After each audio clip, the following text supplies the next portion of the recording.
I always had the idea that I would follow all the birds, the wildlife through the seasons and kind of depict what happened and illustrate it.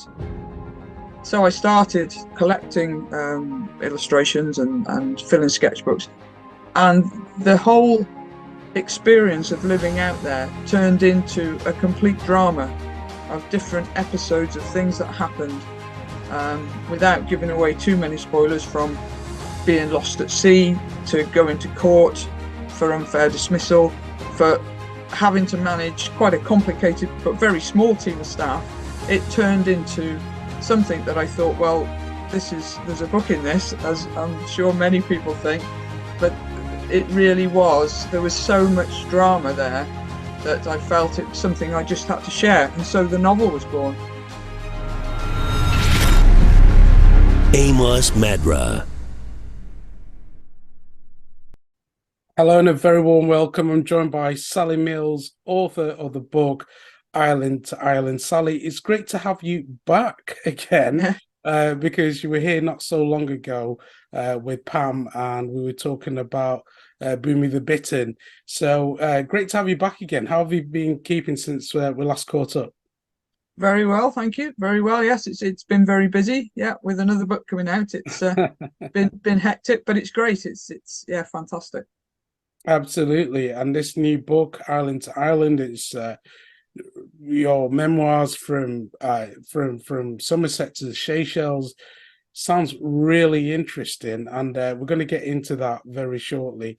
But for those who are just joining us for the first time, they might not have heard the previous interview. Could you just remind us about your story, your background, 25 years working with birds, and so many other aspects to who you are as a person, starting from North Yes. Wales?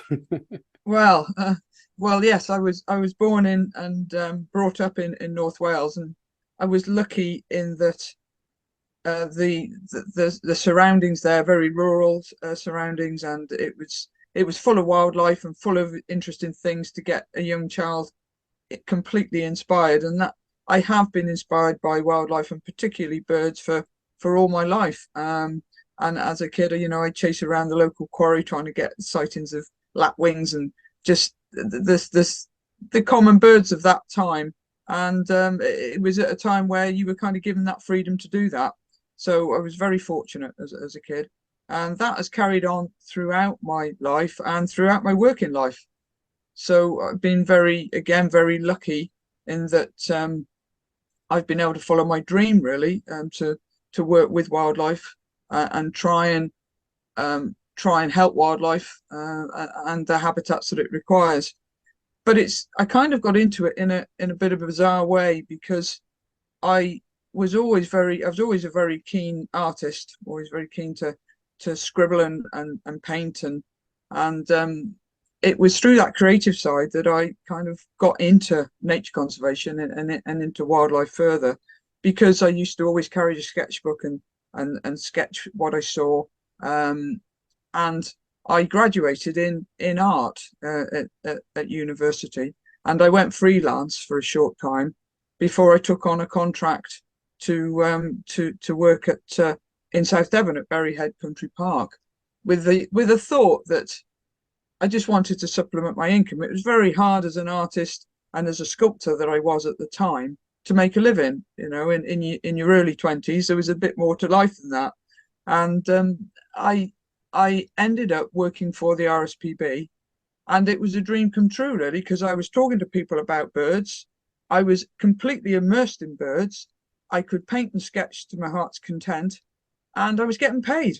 So it wasn't a surprise, really, that I never went back to the dusty workshop, but I connected the two passions. I connected nature conservation and my creative work. And that carried on for 25 years, working for the RSPB. Travelled across the country, from Suffolk to Gloucestershire, down to Devon and across to East Anglia. And then I was fortunate to be given the chance to go abroad. And that's where then my kind of expedition to the Seychelles with my partner began. So I had a really good grounding in nature conservation. I had a passion for wildlife, and when the two came together, it kind of felt like there was no stopping you, really. I mean, that just sounds amazing. It's, your passions coming together and doing the one thing that you really enjoy doing. Do you think because you have to be in the right place at the right time, do you think your commitment, your drive, and just to turn up every day, regardless of how some days might have felt, made a difference and really opened those doors and opportunities for you? Absolutely. I mean, I've painted a very rosy picture of what working in nature conservation is like, and it's not. I mean, we hear all the time doom and gloom, global warming, climate change, all those things are affecting the habitats and the species around us. And of course, you weren't isolated from that working in it. You were very much immersed in it. And at the same time as well, the practicalities of having to put on your wellies and waders and overalls and wet gear and get into a reed bed and start cutting it with a brush cutter.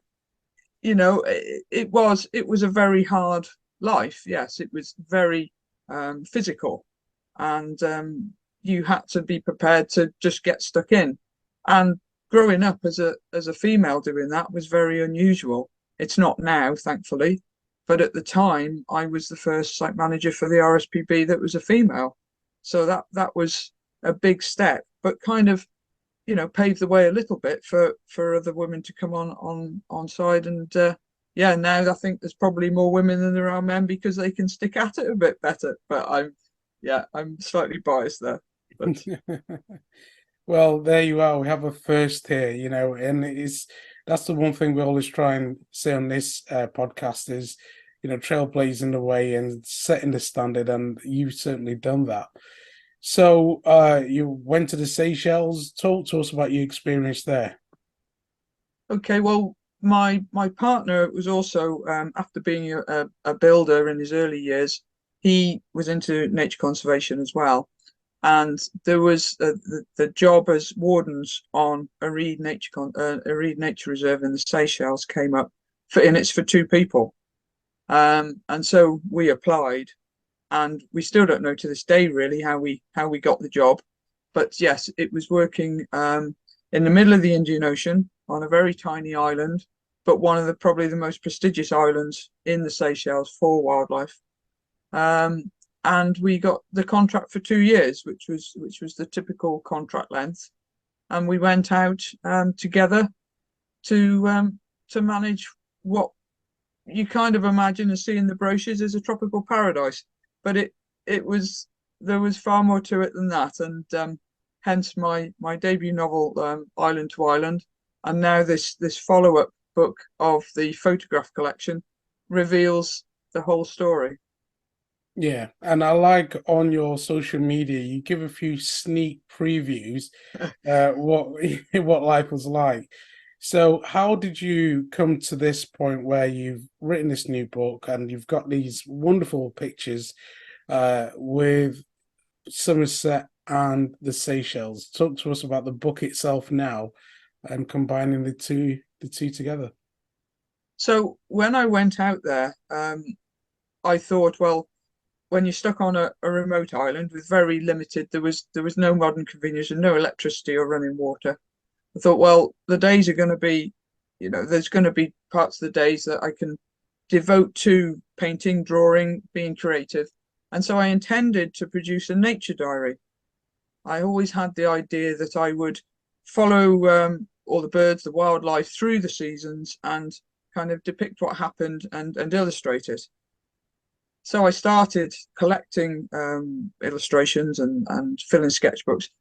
And the whole experience of living out there turned into a complete drama of different episodes of things that happened, without giving away too many spoilers, from being lost at sea to going to court for unfair dismissal, for having to manage quite a complicated but very small team of staff. It turned into something that I thought, well, there's a book in this, as I'm sure many people think, but it really was. There was so much drama there that I felt it was something I just had to share, and so the novel was born. and now it's been followed up by the photographs. Because when I released the novel, I gave quite a few illustrated talks. And as you say, you can see on some of the social media, some of the images are just captivating. And everybody said, well, can't we see more of these images? Can't we get to see the photographs? And hence then the photograph collection followed on behind. Yeah, absolutely amazing. And of course, you know, you've got so many stories to share. Talk to us without giving too much away about some of the ones that really stood out for you. Um, I suppose one that might resonate with people because you can associate with it. There was no running water, so there was no shower, there was no toilet, other than a composting loo. Well, there's a couple actually attached to this one. So we had to get our water from the well. Now, the well was slightly saline, so it only meant we could wash ourselves, the dishes, and cook vegetables in it at a push. The fresh water we collected, but the well was like it was like a little oasis in the middle of a tropical, very dry, hence the name arid landscape. And all the wildlife used to go to the well for water, including us. And at times when water was really scarce, when we hadn't had rain, the wildlife used to have to push its luck to get down to the well. So it would go inside, particularly lizards would go inside and scour down the wall and try and get to the water. Now, the well was quite slippy inside, and as a result, lizards used to fall into the well. And I can remember taking a bucket of water out of the well, and the smell was incredible of dead skink. And that was all we had. We were either showering in that or we weren't showering. So when you've been in over 30 degrees and 90% humidity, there was no choice. And we always said it was like showering in death water. It was disgusting, absolutely. So next time you turn on a shower, like I do now, I don't take it for granted, even all these years on. So yeah. That is amazing. It's incredible what you can do when you've got your back against the wall, isn't Oh it? yeah. What you have to do. Yeah. Yeah. But then So, there's the other side of that. I say that there was composting loos. And the thing about composting loos is for them to work properly, you shouldn't really have a wee in them. So at night, I mean, in the day it was unavoidable, but at night sometimes we'd pop onto the beach for your last little wee before you went to bed. Now there was one night we were both doing this, and all of a sudden there was a massive crash in the bushes, and we looked at each other, went and got a head torch, and then all of a sudden, out of the bushes, never seen one ever in my life, was this just massive green turtle, and she came out from laying her eggs, and she sat on the beach, and honestly, it was the size of a dinner table. It was huge, and as the name suggests, she had a lovely green shell and slightly green skin, and she just sat there, and we were just completely spellbound. And that was a very special moment. We only had about 3 emergencies on the beach, and they always happened at night. Now the chances of us going onto the beach at that moment and her coming out of the bushes, well, you wouldn't have put money on it. And it was just something I will never ever forget. Yeah, fantastic. So there is a good side to not having conveniences. So that was one particular still in my mind. and I mean, just being adventurous and daring and going out there and taking on that sort of risk.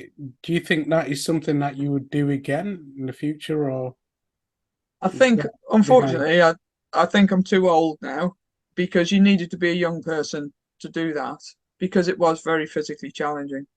Um, and I completely, I would definitely go back to see what it is now because the island is much improved. They have facilities. They have, well, I say much improved for humans. They have facilities like running water, and which we started at the time, and that's all recorded in the photograph collection. And there's intermittent electricity with generators. So yes, I've always been one for a challenge, um, and well, what's life about? If you know, you mustn't let things stop you. If you want, like somebody said to me, can anybody write a book? Well, of course they can. If you want to write a book, there's nothing stopping you. Give it a go. You know, just just throw away those inhibitions and yeah, go for it. Amazing. It's so inspirational. Have you always had that positive nature to you where, you just have this can do and, go get it attitude? I think so. I think we all realize as we get older, we think we're wiser, but we're not. But we're just more experienced, and we kind of know more about the pitfalls. And I think, when we were preparing for Seychelles, we looked into all the kind of diseases and illnesses you can get, and you just had to prepare yourself best you could. But at the same time, who gets the opportunity to go to the Seychelles for 2 years? And work on a tropical island. It's a nature lover's dream with over 1 million seabirds, emerging turtles, and just so much other wildlife. It was just, yeah, couldn't believe it. The excitement when we got the job was just incredible. But closing down 2 UK lives was no mean feat. You suddenly realise, how many bank accounts you've got and what other accounts you've got, and wardrobes of clothes and all these things. But it was well worth the effort. And if anybody's ever thinking about trying something like that, yeah, don't let it stop you. Go for it. Yeah, absolutely, absolutely. And this is it, to enjoy what the world has to offer. There's so much Mm. out there. I know, you really promote local nature reserves and getting people to go out, but yeah, it just around the world, there's so much for us to see. And help and contribute to. Yeah, yeah, and be part of, and feel as though you can leave a positive impact, and raise your awareness about these places. And that's something that I'd hope the novel will do, and I hope that the photographs will inspire people to think, yeah, this stuff is really worth saving. Climate change and all that we keep hearing now is something I can make a difference towards, however small. Yeah, and the book is out on the 22nd. That's right. Yeah, Okay, and that's published by Cranthorpe Milner and Cranthorpe Milner. available, Yeah, yeah, available at all good bookshops. that's it. Yeah, Fantastic. Wow. Sally, it's been an absolute pleasure speaking to you. and you too. Yeah, and I know that this book is certainly one for keeping and just to have. So for anyone watching, listening to this, please do get out there, get a copy of it, and enjoy it. So if you can again just once more tell us about the book and how the audience can also purchase and connect with you. Okay, well, there's two books. The initial novel, which was published 12 months ago, is Island to Island from Somerset to Seychelles, and that is a fully illustrated novel all about the 20 months that we ended spending in the Seychelles managing a Reed Nature Reserve, and all that entailed, and all the dramas that went with it. And now this photograph collection, Island to Island photograph collection, is out on the 22nd of August, and that tells the story of the novel through 180 photographs taken by 8 photographers, including myself. And it shows you, I think so many people couldn't visualize what it was like. And it shows you the reality, it shows you the wildlife, it shows you our living conditions. And it really enables people to put themselves in that place. And that and the novel being published by Cranthorpe Milner, available from the publishers, and like you say, all good bookshops. And for further information, please do visit my website, which is Somerset Macaw, that's Somerset, macaw.com. And there's details there about 2 launches, one here in Somerset and one in North Wales, because all the proceeds of the novel, Island to Island, profit proceeds are going to St Kentigern's Hospice. And that was a hospice that cared for my father. So very much working in partnership with them. And so any profits raised will go to them. Sally, you're a superstar. Thank you so much for your time today. And what a wonderful, wonderful person indeed you are indeed. Thank you so much. You're welcome. Thank you. If you want some amazing inspiration, check out the videos next to me, and I'll see you right there.